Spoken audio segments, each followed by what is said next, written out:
अस्सलाम वालेकुम स्टूडेंट्स। आज हमारा टॉपिक है बोहर एटॉमिक मॉडल। लेकिन टॉपिक पे जाने से पहले हमारे चैनल को सब्सक्राइब कीजिए, नीचे दिए गए बेल के आइकन को दबाइए ताकि हर नए आने वाली वीडियो आपको बवक्त मिल सके, और लाइक भी कीजिए, शेयर भी कीजिए। टॉपिक स्टार्ट करते हैं। पोस्टुलेट्स हैं बोहर एटॉमिक मॉडल की, वो पॉइंट्स जो रदरफोर्ड नहीं एक्सप्लेन कर पाया था, जो डिफेक्ट्स थे उसके, उनको बेसिस बना के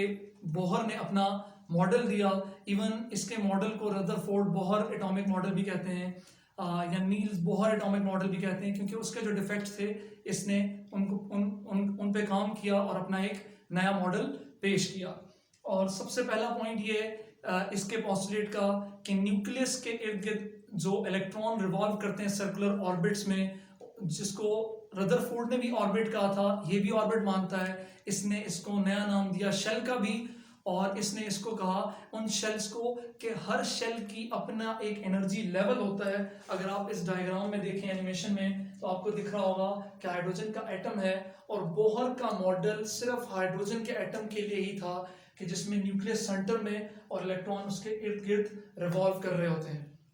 तो इसने कहा, जो इसका सबसे इंपॉर्टेंट पॉइंट है, जो रदरफोर्ड गलत कर गया था, जो उसका डिफेक्ट था, कि वो कहता था इलेक्ट्रॉन कहीं भी रिवॉल्व कर सकते हैं, कोई एनर्जी का डिफरेंस या लेवल नहीं होता, इलेक्ट्रॉन न्यूक्लियस के इर्द कहीं भी मूवमेंट कर रहे हो, कोई एनर्जी डिफरेंस नहीं होगा। लेकिन इसने ये पॉइंट कहा कि जो सर्कुलर ऑर्बिट्स हैं, उन ऑर्बिट्स को या शेल्स को एनर्जी लेवल्स का नाम दिया जाए, क्योंकि वो सर्कुलर ऑर्बिट्स जो होंगे,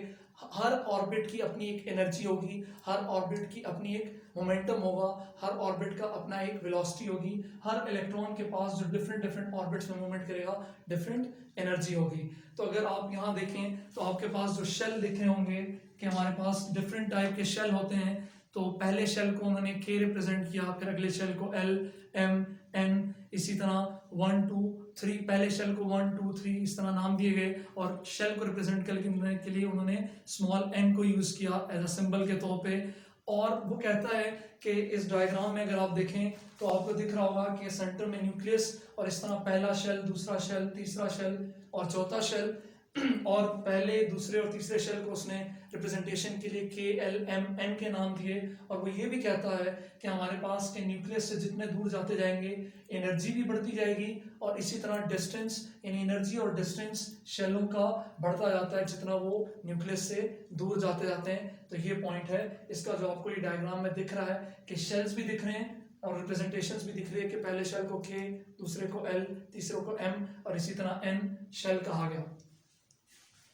फिर हमारे पास स्टार्ट होता है कि जब अगला पॉइंट, कि इलेक्ट्रॉन्स जब रिवॉल्व करेंगे एक पर्टिकुलर ऑर्बिट में, तो उनकी एक डेफिनेट एनर्जी होगी। कि डेफिनेट एनर्जी का मतलब ये है हमारे पास कि अगर आप यहाँ देखें इसी एनिमेशन में, कि मुख्तलिफ शेल्स में मुख्तलिफ इलेक्ट्रॉन्स रिवॉल्व कर रहे हैं, तो इस एनिमेशन में आपको दिख रहा होगा कि हर शेल में अपने अपने इलेक्ट्रॉन है, अपनी इलेक्ट्रॉन की एक मूवमेंट है। जब एक पर्टिकुलर शेल में इलेक्ट्रॉन मूवमेंट कर रहा है, तो बोहर कहता है कि अगर एक खास शेल में इलेक्ट्रॉन मूवमेंट करेगा तो वो एनर्जी लूज या गेन नहीं करेगा। ये वो इंपॉर्टेंट पॉइंट है जो रदरफोर्ड एक्सप्लेन नहीं कर पाया था, कि इसने, बोहर ने कहा कि जब एक पर्टिकुलर शेल में इलेक्ट्रॉन रिवॉल्व कर रहा होगा तो एनर्जी ना लूज करेगा और ना गेन करेगा। इस इंपॉर्टेंट पॉइंट को समझना जरूरी है कि फिक्स शेल में जब वो मूवमेंट कर रहा हो तो एनर्जी ना लॉस होगी ना गेन होगी। इसी तरह एंगुलर मोमेंटम के रिस्पेक्ट से उसने कहा कि जब इलेक्ट्रॉन मूवमेंट कर रहा होगा तो एंगुलर मोमेंटम हर इलेक्ट्रॉन का एक पर्टिकुलर शेल में क्वांटाइज्ड होगा। सबसे इंपॉर्टेंट पॉइंट, कि क्वांटाइज का लफ्ज इसने यूज किया, कि एंगुलर मोमेंटम यानी जब इलेक्ट्रॉन रिवॉल्व कर रहे होते हैं न्यूक्लियस के इर्द गिर्द, ये जो आपको एनिमेशन में दिख रहा है कि इर्द गिर्द में जब ये मूवमेंट कर रहे होते हैं, तो एक पर्टिकुलर शेल में जब वो मूवमेंट कर रहा होगा तो उसके पास एक क्वांटाइज एंगुलर मोमेंटम है क्या, वो मैं आपको बाद में एक्सप्लेन करता हूँ। लेकिन आपको एटलीस्ट ये पता हो कि हर शेल में एक खास मोमेंटम की वैल्यू होगी, एंगुलर मोमेंटम की स्पेशली वैल्यू होगी, हर शेल की डिफरेंट वैल्यू होगी एक दूसरे से। और वो एंगुलर मोमेंटम की वैल्यू क्या होगी, तो पहले शेल के लिए जो एंगुलर मोमेंटम की वैल्यू आपके बुक में सिर्फ पहले शेल के लिए लिखी हुई है, जो लिखी गई है h/2 पाई की, तो ये फर्स्ट शेल की वैल्यू है। और एंगुलर मोमेंटम हमारे पास क्या होता है, वो जैसे आपको पता है कि मोमेंटम यानी लीनियर मोमेंटम आपको पता है वो p से रिप्रेजेंट किया जाता है और वो mv के बराबर होता है, यानी जब ऑब्जेक्ट स्ट्रेट लाइन में जा रहा होता है तो उसके लिए हम लीनियर मोमेंटम का लफ्ज यूज कर रहे होते हैं। लेकिन चूंकि इलेक्ट्रॉन तो सर्कुलर मूवमेंट कर रहा है, तो सर्कुलर मूवमेंट में जो मोमेंटम होगा उसको हम क्या कहते हैं, एंगुलर, एक पर्टिकुलर फिक्स पॉइंट के इर्द गिर्द मूवमेंट कर रहा है, तो इसीलिए उसके लिए हम लफ्ज यूज कर रहे होते हैं एंगुलर मोमेंटम का, और हम उसको mv के साथ एक और भी चीज से मल्टीप्लाई कर देते हैं, वो रेडियस के साथ, तो उसको हम कहते हैं एंगुलर मोमेंटम, और वो mvr से रिप्रेजेंट होता है। ये mvr किसके बराबर होता है, nh और 2 पाई के, जो आपको दिख रहा है ये n के हमारे पास ये शेल नंबर है, h कांस्टेंट है जिसको हम कहते हैं प्लैंक्स कांस्टेंट, 2 भी कांस्टेंट और पाई भी कांस्टेंट। तो आपकी बुक में सिर्फ h और 2 पाई लिखा है, वो h और 2 पाई पहले शेल की वैल्यू है, क्यों, क्योंकि n की वैल्यू पहले शेल के लिए क्या होगी, 1, तो फर्स्ट शेल की जो वैल्यू होगी एंगुलर मोमेंटम की वो h और 2 पाई, इसी तरह दूसरे शेल के लिए 2h और 2 पाई, तीसरे शेल के लिए 3h और 2 पाई, और फोर्थ शेल के लिए 4h और 2 पाई, और आप उसको ऐसे भी ले सकते हैं कि 2 और 2 कैंसिल हो जाए तो आपके पास 2h और पाई आ सकता है। तो h क्या है, वो प्लैंक्स कांस्टेंट है, और इस h की वैल्यू क्या है हमारे पास 6.626 multiply by 10 power minus 34 joule second. ये एक ऐसा कांस्टेंट है जिस तरह एक ग्रेविटेशनल कांस्टेंट का लफ्ज शायद आपने लोगों ने लोअर क्लासेस में पढ़ा हो कि हर फील्ड का एक कांस्टेंट होता है, तो एटॉमिक लेवल का जो कांस्टेंट है यानी एटम के बारे में पढ़ने के लिए जो कांस्टेंट होता है उसको हम कहते हैं प्लैंक्स कांस्टेंट, और जिसकी वैल्यू आपको मैंने बता दी। इसी तरह कि वो कहता है कि जो इसका जो इंपॉर्टेंट पॉइंट था बोहर का, कि इलेक्ट्रॉन एनर्जी लूज और गेन करेगा, लेकिन कब करेगा। पहला तो पॉइंट जो था कि इलेक्ट्रॉन जब फिक्स ऑर्बिट में रहता है तो तब वो एनर्जी लूज नहीं करेगा, लेकिन इलेक्ट्रॉन एनर्जी लूज या गेन कर सकता है। कब कर सकता है, जब इलेक्ट्रॉन हाई से लो या लो से हाई में आ रहा हो, शेल्स में यानी एनर्जी लेवल्स में मूवमेंट कर रहा हो, कि पहले शेल से दूसरे में या दूसरे से पहले में आ रहा हो, तो तब वो एनर्जी लूज या गेन जरूर कर रहा होगा, क्योंकि